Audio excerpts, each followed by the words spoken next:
coolest little town. Troy is like going back in time about 30 years.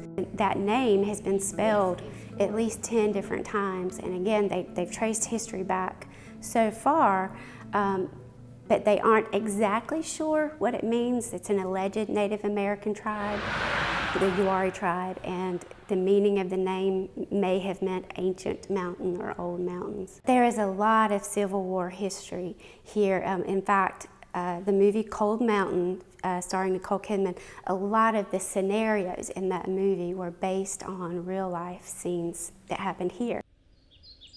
The people in this community were part of the Wesleyan church, Lovejoy, and they named their community Lovejoy because they were such a peaceful, loving people. They would not participate in the Civil War. They in fact broke off from the Methodist Church over the slavery issue, and so they would not participate in the Civil War until the Home Guard was set in to round up all of these Civil War deserters, and they rounded them up and arrested or killed them. One of the famous stories is the Helen brothers. They were all murdered at the same time, and on their grave it says murdered. And their father insisted that that be put on their grave. It was, I think, 4 months after they were murdered is when the war ended. This area was forever changed by all of that.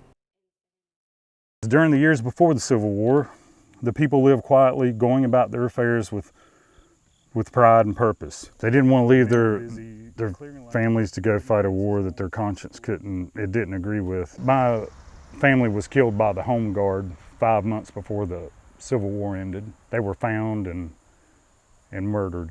My family is just one example, and I'm very glad that we're talking about this, but throughout history there's been millions and millions of, it's nothing special, it's nothing unique. On April 12th, 1861, 19 cannons opened fire on Fort Sumter, and the war was suddenly at the door. All were afraid of the bands of rebels that roamed the countryside. The Church of Lovejoy was Wesleyan at the time, and their ministries preached against slavery. One preacher, Adam Crook, was arrested in the pulpit. During the time the men were hiding out, the women suffered many cruelties at the hands of the rebels. At times their hands were placed under a rail of the fence and one of the rebels would sit on it. Near the end of the war, the 3 Helen brothers were arrested and held for several days in an old mill house near Uwharrie.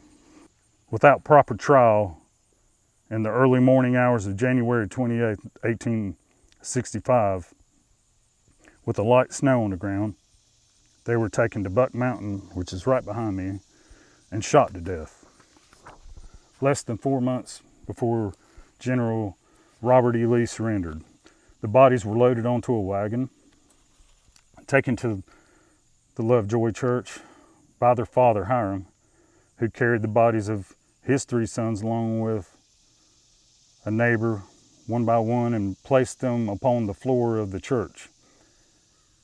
Their blood spilled out in a pool upon the floor of the old wooden church and formed a dark circle that water failed to wash away. The bodies were placed in a common grave in the Lovejoy Cemetery.